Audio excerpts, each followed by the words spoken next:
महाराज, आपकी योजना के अनुसार राजा धीरेन्द्र प्रताप ने अपनी बेटी राजकुमारी सुषमा को वनवास पर भेज दिया है। ये तो अभी शुरुआत है, आगे आगे देखो मैं क्या करता हूँ। आज हमारी बेटी को पूरे 10 महीने हो गए वन में गए हुए।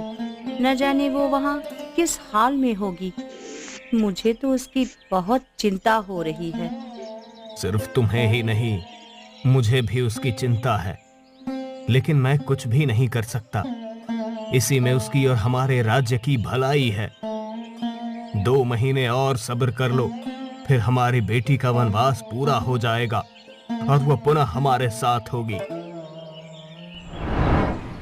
आज अचानक हमारे दरबार में कैसे आना हुआ राजा रमन, वो भी इतने दिनों के बाद? मैं आपसे एक राज की बात बताने आया हूँ राजा आदित्य। कैसा राज? इस बात की खबर तो आपको होगी ही कि राजकुमारी सुषमा लंबे समय से लापता है।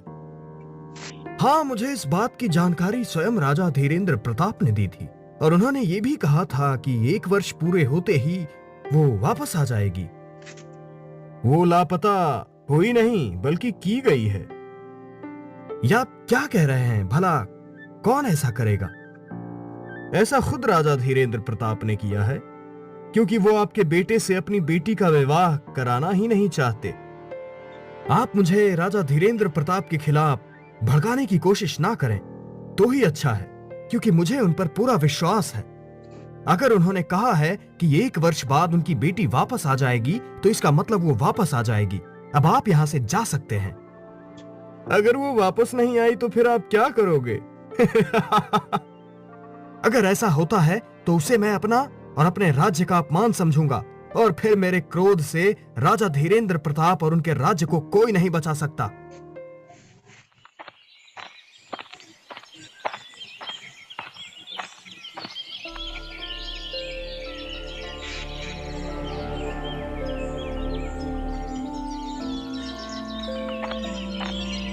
ओहो, आज तुम अपने साथ जंगल से इस बिल्ली को ले आए। तुम हमेशा ऐसे ही करते हो। जब भी जंगल जाते हो, किसी ना किसी जानवर को अपना दोस्त बना ही लेते हो। बस बस, ज्यादा प्यार जताने की जरूरत नहीं है। हाँ, तुम भी यहाँ शेरू के साथ रह सकते हो। लगता है आज फिर कोई इस जंगल में लकड़ी काटने आया है। चलो शेरू, चलकर देखते हैं कि वह कौन है। अच्छा, तो वह आप हो जो पेड़ काट रहे हो दादू। मैं समझी न जाने कौन इस जंगल में पेड़ काटने आ गया। मेरे अलावा और कौन यहाँ पेड़ काटने आएगा सुषमा बेटी? लेकिन दादू, आप गलत पेड़ काट रहे हो। आपको हरा भरा पेड़ नहीं काटना चाहिए। क्या करूं बेटी, मैंने बहुत ढूंढा, लेकिन आसपास सूखा पेड़ नहीं मिला, और जलाऊ लकड़ियां ले जाना भी जरूरी है।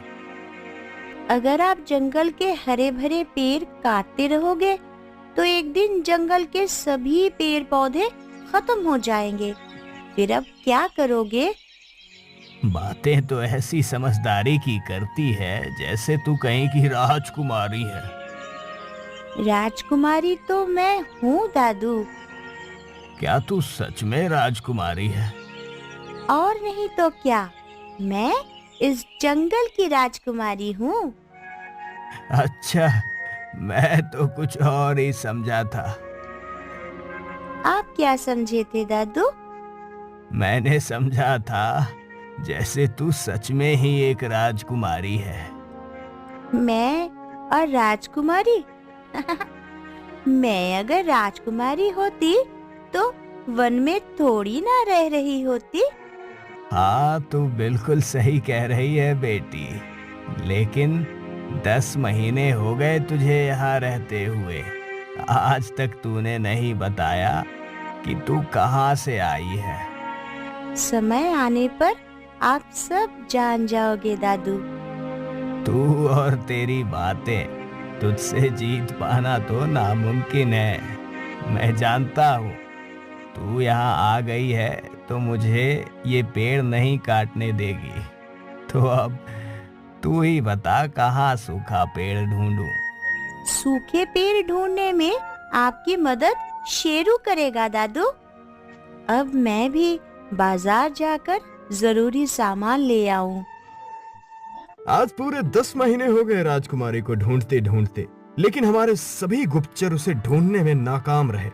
अब सिर्फ 2 महीने और बचे हैं उसका वनवास पूरा होने में। अगर वो नहीं मिली तो मेरी योजना पूरी तरह नाकाम हो जाएगी और फिर राजा आदित्य धीरेन्द्र प्रताप के राज्य पर नहीं, मुझ पर और मेरे राज्य पर आक्रमण करेगा। आप बिल्कुल सही कह रहे हैं महाराज। शीघ्र से कुछ सोचो इससे पहले कि बहुत देर हो जाए।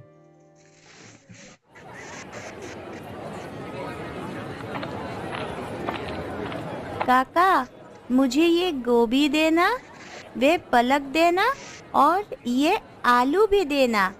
और हाँ, साथ में धनिया देना मत भूलना। कितने रुपए हुए काका?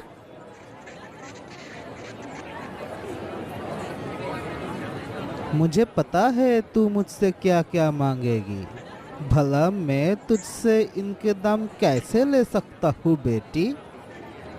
जब से तू यहाँ आई है इस गांव वालों की तो किस्मत ही बदल गई है। तू पैसे देगी भी तो तुझसे यहाँ कोई भी पैसे नहीं लेने वाला सुषमा बेटी। ये ले, मैंने तेरे मनपसंद सभी फल इस थैली में रख दिए हैं।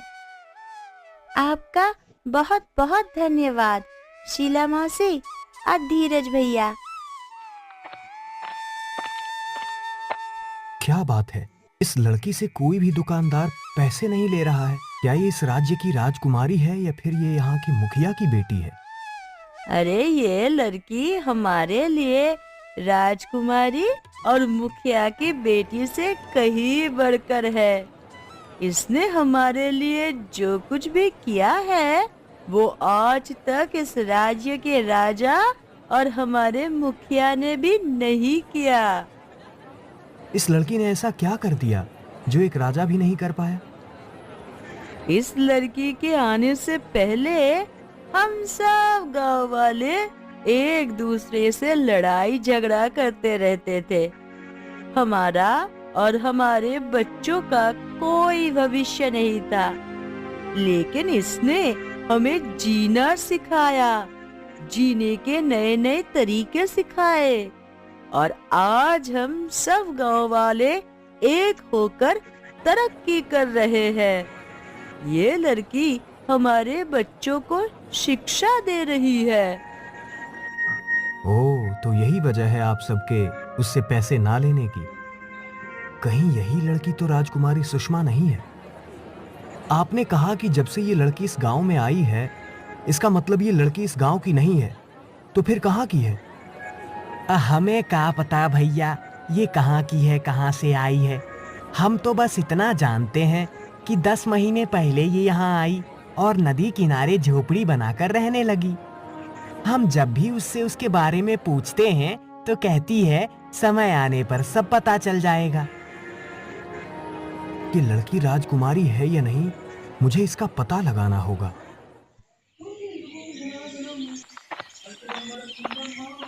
पिताजी, इतने दिन बीत गए लेकिन अब तक कुछ नहीं हुआ। आप कह रहे थे कि राजा आदित्य खुद अपनी बेटी की विवाह का प्रस्ताव लेकर हमारे पास आएंगे, लेकिन वो अब तक नहीं आए। बेटी, बस कुछ दिन और सब्र करो। मैंने एक योजना बनाई है, उसके सफल होते ही तुम्हारा और अभय का विवाह हो जाएगा। पिताजी, मैं उससे बहुत प्रेम करती हूँ। अगर मेरा विवाह उससे ना हुआ तो मैं जीवित नहीं रहूंगी। ऐसा ना कहो बेटी, तुम्हारा विवाह राजकुमार अभय से मैं करवाऊंगा। अगर राजा आदित्य राजकुमार अभय का विवाह धीरेन्द्र प्रताप की बेटी सुषमा से तय ना करते तो मैं कब का अपनी बेटी का विवाह अभय से करवा चुका होता। इसीलिए तो मुझे और आपको ऐसी योजना बनानी पड़ी जिससे राजकुमारी सुषमा को 1 वर्ष का वनवास हुआ। अब मैंने एक और योजना बनाई है।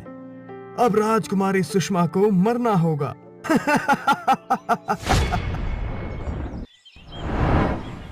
आज तो हमारी शान में 4 चांद लग गए जो आप हमारे राजमहल में पधारे। कहिए, हम आपकी क्या सेवा कर सकते हैं शांतिपुर के राजा रमन जी? मेरी बेटी ज्योति आपके बेटे राजकुमार रमन से बहुत प्रेम करती है और उससे विवाह करना चाहती है। उसी के विवाह का प्रस्ताव लेकर आपके पास आया हूं। आपने आने में बहुत देर कर दी रमन जी। अभी कुछ देर पहले ही मैंने अपने बेटे का विवाह रतनगढ़ की राजकुमारी सुषमा से तय कर दिया है। अभी विवाह तय हुआ है, विवाह हुआ नहीं है आदित्य जी। आप कहना क्या चाहते हैं? मैं अपना वादा तोड़ दूं? मेरा वादा पत्थर की लकीर है। पत्थर टूट जाएगा लेकिन लकीर नहीं मिटेगी। आप यहां से जा सकते हैं रमन जी। अभी तो यहां से जा रहा हूं, लेकिन मैं अपनी बेटी का विवाह आपके बेटे से करवा कर रहूंगा, फिर चाहे मुझे उसके लिए कुछ भी करना पड़े।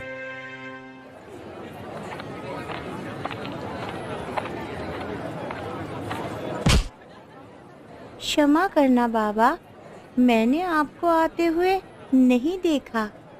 हाँ बेटी, मुझ गरीब को भला तुम कैसे देखोगी? तुम महलों की राजकुमारी जो ठहरी और मैं गलियों में भीख मांगता एक भिखारी। ऐसी बात नहीं है बाबा, मेरी नजरों में सब लोग एक बराबर है। जब तक तुम मुझ गरीब की तकलीफ और परेशानियां नहीं समझोगी तब तक तुम्हें यह एहसास नहीं होगा कि मुझ जैसे लोग कैसे जीते हैं। ये तुम क्या कह रहे हो? मेरी बेटी ने तुमसे क्षमा मांग ली ना, अब जाओ यहां से। इतना घमंड ठीक नहीं है राजा। इस राजपाट की वजह से तुम्हें और तुम्हारी बेटी में घमंड है, तो मैं तुम्हारी बेटी को श्राप देता हूं कि आज के बाद वो वनवासी का जीवन जिएगी और मेरी तरह जीवन भर भीख मांगेगी। मुझे और मेरी बेटी को किसी भी तरह का घमंड नहीं है। कृपया उसे इतना कठोर दंड ना दें, उसे क्षमा कर दें। मैं अपना श्राप वापस तो नहीं ले सकता, लेकिन उसे कम जरूर कर सकता हूं। तुम्हारी बेटी को 1 वर्ष तक वन में रहना होगा। अगर इस दौरान तुम या तुम्हारे परिवार का कोई भी व्यक्ति उससे मिला तो उसी दिन से अगले 1 वर्ष तक फिर से उसे वन में रहना होगा। और अगर तुम्हारी बेटी 1 वर्ष से पहले वन से लौट कर आती है या कहीं और जाती है तो तुम्हारा राज्य बर्बाद हो जाएगा। अनेकों अनेक विपदाएं एक साथ तुम्हारे राज्य पर टूट पड़ेंगी। आपकी बहुत बहुत कृपा हुई जो आपने अपना श्राप कम किया।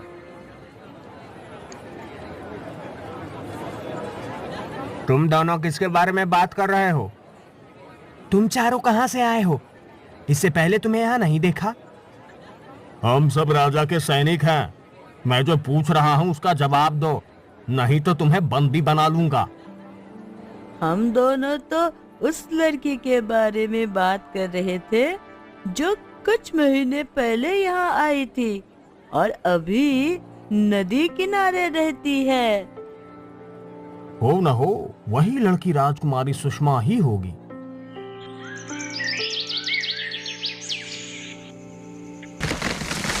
लगता है झाड़ियां में कुछ है। शेरू, जाकर देखो तो झाड़ियां में कौन है।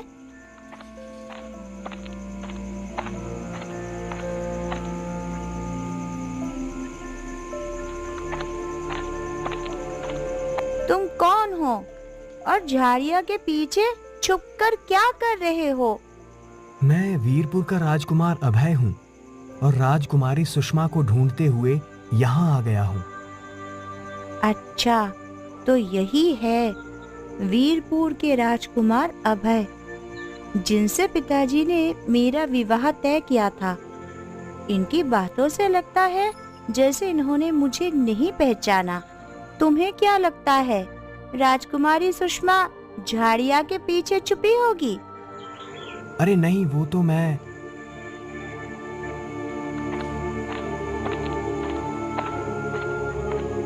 क्या हुआ शिखा, तुम इतनी घबराई हुई क्यों हो? दीदी, दादू, चाचू, मौसी और भैया बहुत बीमार हो गए हैं। चलो जल्दी चलो,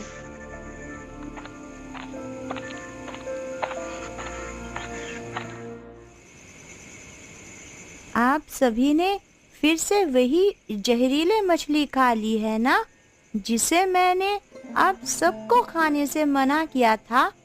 सूखी लकड़ियां ढूंढते हुए शेरू मुझे तालाब के किनारे ले गया था।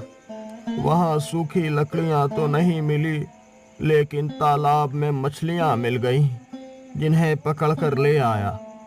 शीला ने उन्हें अच्छे से साफ करके पकाया, लेकिन शायद वो अच्छी तरह से पकी नहीं थी, इसलिए उन्हें खाकर हम सभी का पेट दर्द करने लगा। मैंने आप सबको पेट दर्द की दवाई दे दी है। कुछ देर में आप सभी ठीक हो जाओगे, लेकिन अगले बार से ध्यान रखना। अंधेरा होने वाला है, अब मैं यहाँ से जाती हूँ। ठीक है बेटी, रास्ते में उजाला करने के लिए ये मशाल लेती जाओ बेटी। तुमने बताया नहीं कि तुम राजकुमारी सुषमा को क्यों ढूंढ रहे हो? अगर मैंने समय रहते राजकुमारी सुषमा को नहीं ढूंढा तो उनका राज्य तबाह हो जाएगा। मेरे कारण मेरा राज्य मुसीबत में है। अब मैं क्या करूं? अगर मैं वापस लौट कर जाती हूँ तो भी मेरे राज्य पर मुसीबतें आएंगी, और अगर नहीं जाती तो भी। मैं बड़ी दुविधा में फंस गई। मैंने सुना है तुम यहाँ की नहीं हो, कहीं और से यहाँ आई हो। कहीं तुम ही तो राजकुमारी सुषमा नहीं हो? नहीं नहीं, तुम जो सोच रहे हो वो मैं नहीं हूँ। तो फिर तुम कौन हो? तुम्हारे लिए मैं कौन हूँ ये जानने से ज्यादा जरूरी यह है कि राजकुमारी सुषमा कहाँ है। क्या तुम जानती हो वो कहाँ है? हाँ, मैं यह जानती हूँ कि वह कहाँ है, लेकिन वह 2 महीने तक किसी से नहीं मिल सकती। ऐसा क्यों? ये तो बहुत बड़ी समस्या हो गई। अब मैं क्या करूं? तुम 2 काम कर सकते हो। या तो मेरे साथ यहीं पर 2 महीनों तक रुको, जिसके बाद मैं तुम्हें राजकुमारी सुषमा से मिलवा दूंगी, या फिर राजमहल वापस जाकर अपने पिताजी को सच्चाई के बारे में बताओ। रात में मैं तुम्हारे साथ ही रुकता हूँ, सुबह होते ही चला जाऊंगा। हमने ये झोपड़ी जला दी है। झोपड़ी के साथ राजकुमारी भी जलकर राख हो जाएगी।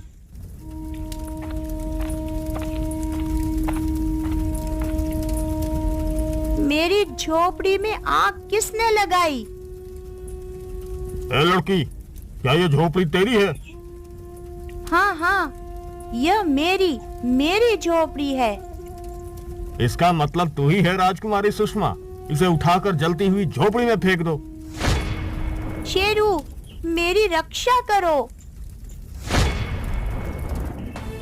अब जल्दी से बताओ, तुम क्यों मारना चाहते हो? हमें राजा रमन ने आपको मारने के लिए भेजा था, राजकुमारी सुषमा जी। तुमने कैसे पहचाने कि मैं ही राजकुमारी सुषमा हूँ और यह झोपड़ी मेरी है?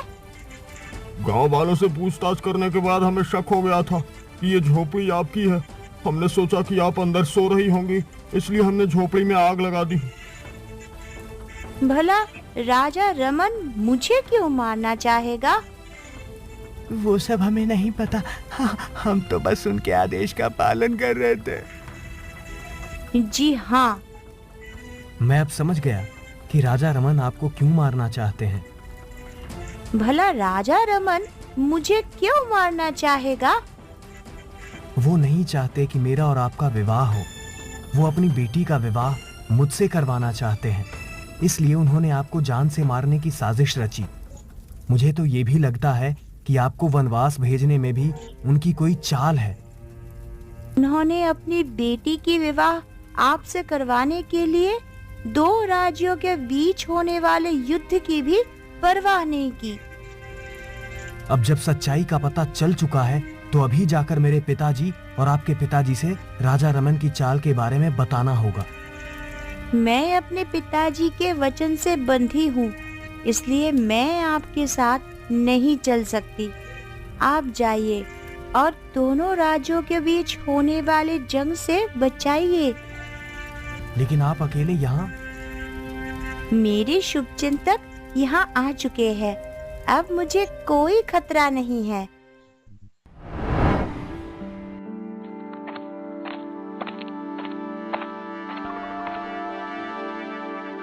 राजा रमन की नीयत में मुझे शुरू से ही खोट नजर आती थी, लेकिन वो इतनी गिरी हुई हरकत कर सकते हैं, मुझे इसका अंदाजा नहीं था।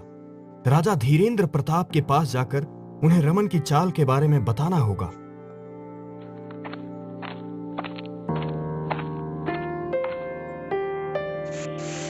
राजा आदित्य अपने बेटे के साथ यहाँ क्या कर रहे हैं?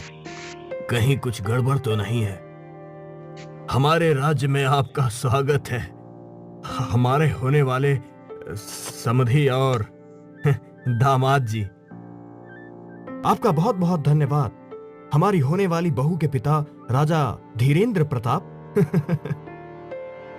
आपके यहाँ अचानक आने का कारण क्या है राजा आदित्य? इसका मतलब मैंने राजा रमन की चाल में फंसकर अपनी बेटी को 1 साल के लिए वनवास पर भेज दिया। इसका बदला मैं अवश्य लूंगा। इस काम में मैं आपका साथ दूंगा, क्योंकि उन्होंने मुझे आपके खिलाफ भड़काया है। उनकी बातों में आकर मैं आपके राज्य पर आक्रमण करने वाला था। तब तो हम दोनों को मिलकर उन पर आक्रमण करना होगा।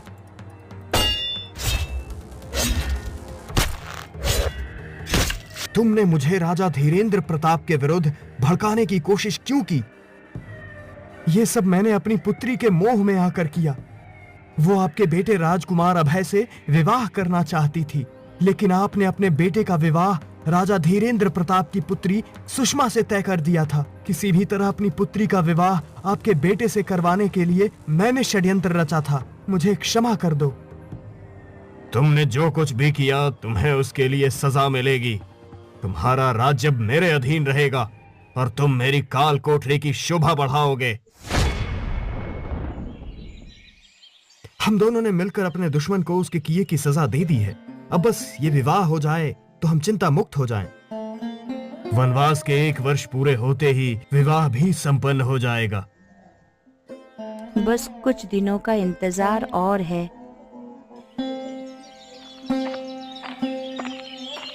हाँ, और पिताजी, आप यहाँ? वनवास के 1 वर्ष पूरे हो गए क्या? हाँ बेटी, तभी तो हम तुम्हें लेने आए हैं। लेकिन माँ, लेकिन क्या बेटी? ये गांव वाले बहुत पिछड़े हुए हैं, इन्हें सुविधाओं का बहुत अभाव है, लेकिन फिर भी इन्होंने मेरा बहुत ख्याल रखा है। मैं इन्हें छोड़कर नहीं जाना चाहती। मैं यहीं रहकर इनकी भलाई के कार्य करना चाहती हूँ। मेरी होने वाली बहू के विचार बहुत अच्छे हैं। मैं तुम्हारे लिए यहीं पर एक राजमहल बनवा दूंगा। विवाह के बाद तुम और अभय यहीं रहना और इन लोगों का ध्यान रखना।